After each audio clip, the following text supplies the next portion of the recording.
Во текот на утрешниот ден ќе се задржи во поголем дел од денот променливо облачно време.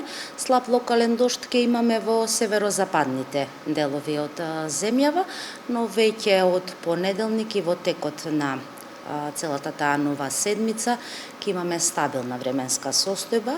Нашето подрачје ќе биде под влијание на висок воздушен притисок, ќе имаме релативно и топло време за овој период од годината, стабилно и суво.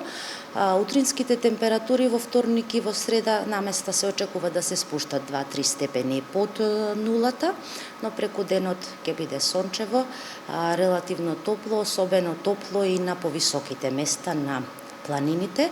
Дневната температура во следните денови во интервал од 9 па се до 17 степени. Со тоа што по одделни котлини, вклучително и Скопската котлина, во текот на денот, можеби во поголем дел од денот, ќе се задржи со појава на магла и по котлините каде што ќе имаме магла, дневната температура ќе остане пониска.